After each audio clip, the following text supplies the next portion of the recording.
we're 1 foot in the groove, and we've actually been in existence maybe 18 months in this particular form, but we've played together on and off in various bands since the mid-'80s, and we've all been playing music, rock and roll, since we were teenagers, way back into the '60s. So we've been at this a really long time, and for some reason God has blessed us and has allowed us to keep on going and keep doing it. My name is Rufus Lemaire.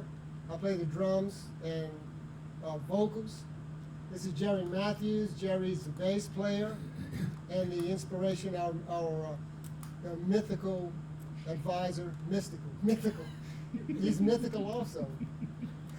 Dave Frugier, the resident Cajun lead guitar player, vocals. We've got a good Rufus Lemaire calling him a Cajun. right.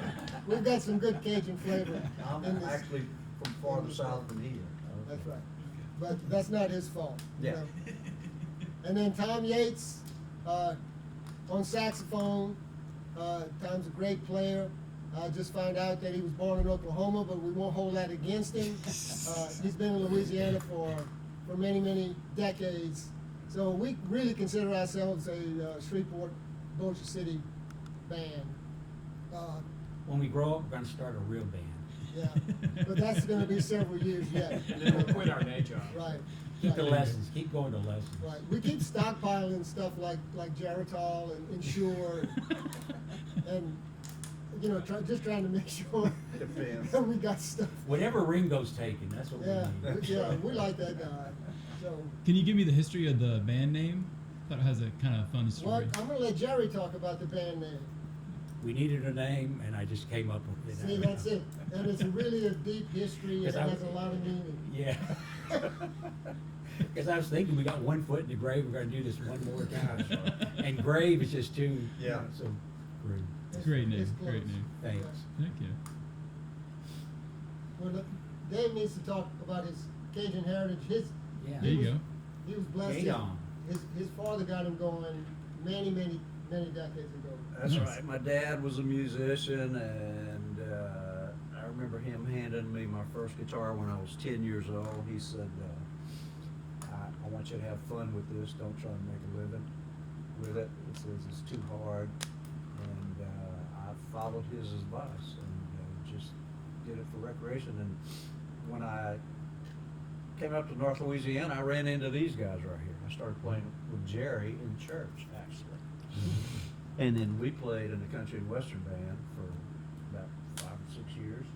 Tell you what, we packed the VFW. That's right. That's right, buddy. Them old ladies loved us. man. Oh, yeah. I mean, nice looking old lady. Yeah, we could rip off of Paul Jones like nobody.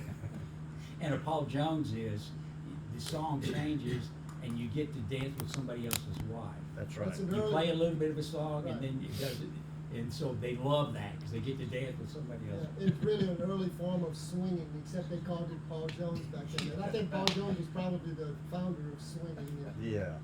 That's what I heard. Yeah. Yeah. but anyway. Well, Tom will tell us who founded swinging anyway. That's right. Well,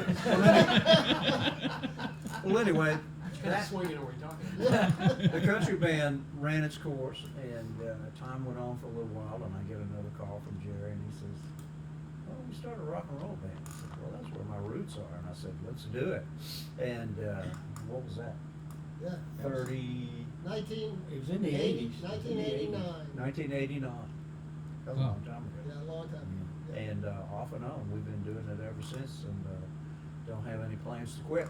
Heck It was, yeah. it was Earshot Graffiti in the 80s, and we were three-piece. And then some horn players started just showing up on our gigs to get on stage and sit in. And then finally, after a while, we said, well, I guess we're gonna have to start paying them. So Yeah. it became a horn band. Yeah. Yeah. And we were highly successful for about 25 years as a horn band. We were the go-to wedding band. Yeah, for a go-to while. wedding band, a 4-piece horn section, and we really liked it. We were fortunate to play with some very talented musicians, and then that just kind of morphed into one form or another.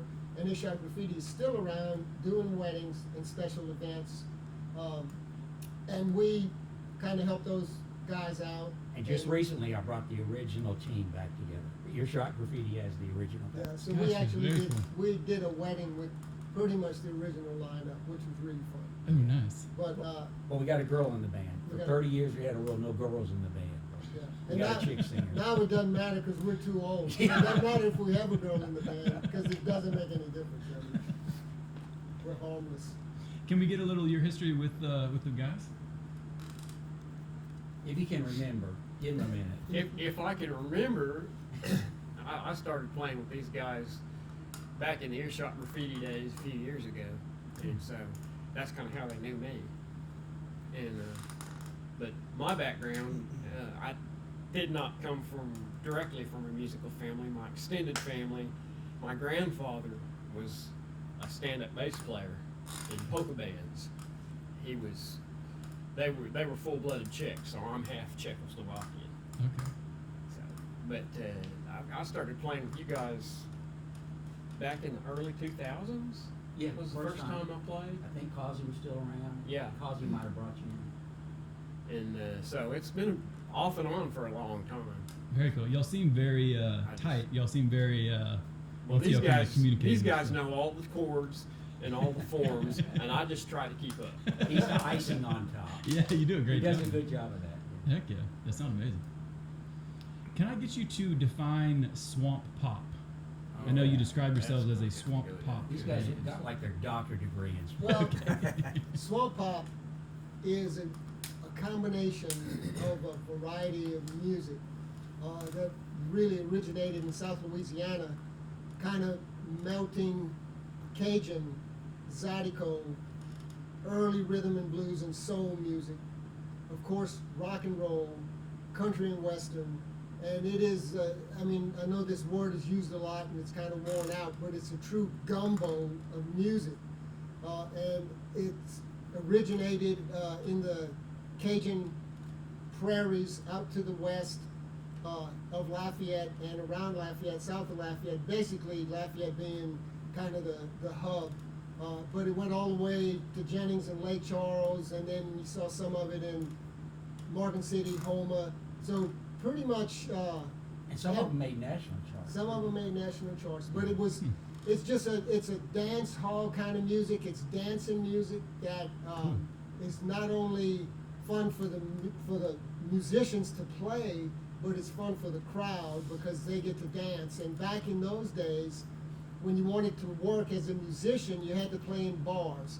And when you played in bars, the only thing that was important to the bar owner was he had to sell a lot of beer. And the trick to selling a lot of beer is you got to get the crowd dancing on every song. So they get hot and sweaty and they drink more. Then the bar owner loves you. That's the secret of success.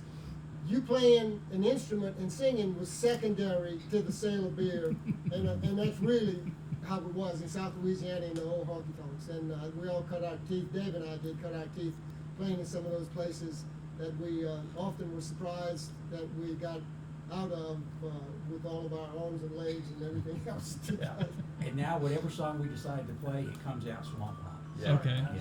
Y'all definitely have like a very up tempo swing kind of thing going on. Yeah. Yeah, and that kind of, you know, it's got to be danceable, you know, and I think that's something that we strive for every time, and everybody adds their own bit of the rhythm to it. It's not just the drummer doing the rhythm and the beat, it's the bass player, it's Dave playing the guitar, it's Tom on the sax, it's everybody gets in what's called a groove, which is like that magic place that when you find it, you know you're in it, and it's wonderful. So that's what we look for every time, and probably every musician out there looks for that magical groove, and hitting it is a blessing, it really is. In most groups, you're lucky you get that groove thing maybe half a dozen times a night. But with this, we get it almost every time. It's just amazing Oh yeah. when we lock in. You can feel it. I mean, you can feel how much fun y'all are having too. That's Just good. listening. Well, and you know what's funny is that I moved away for a while, and then moved back to the Shreveport area, and it had been 7 or 8 years, I guess, since we played together. And Dave called me and hounded me until I said, okay, let's do this again. And from the first lick, it was like we had never stopped playing. Yeah. I mean, we just jumped right back into it. It's like we played the day before. Like, yeah, Wow. it's like we had never quit playing, and it had been 7 or 8 years. So just something that you learn. Thank God we're born with it, and it's fun to do. We're glad that the crowd likes it because we sure like it. Heck yeah. I remember being like 4 or 5 years old, and my parents used to go to the dance on Saturday night. And it was a Cajun dance, and they called it a fade-o-do. And I remember my dad putting me in a folding chair on top of a table right in front of the bandstand, and I stayed there all night long watching these guys. And I was just mesmerized, you know, and that's one of my fondest childhood memories. And it just took right there. I said, I knew that that's what I wanted to do. And I went to college and got a job so I could finance my musical career. That's how we do it. Unfortunately, it's very difficult to make a living Yeah. playing music. I mean, such a small percentage of musicians out there. When you can't find a rich girlfriend, you gotta get a day job. That's right. That's true. What do you call a musician that just broke up with his girlfriend? Homeless. That's true. Yep. Well, we look forward to hearing you. I just want to say thanks on behalf of Village Theater. Oh man, Yeah, we're we so look excited. forward. We look forward to playing there again. We had a great time back in February when we played in Grand Cane. Great crowd, Yeah, and we we're loved it. looking forward to seeing some of those folks again and just getting up there and getting it. You know, doing what we do. We're so Thank you, excited. Peter. Thank Yeah. y'all so much. Thank you. Thanks. That's plenty. Thank you. man. Absolutely. Golly. Cool. That's the first band interview we ever did. Yeah. So like the Can I freaking take big- this home? Sure.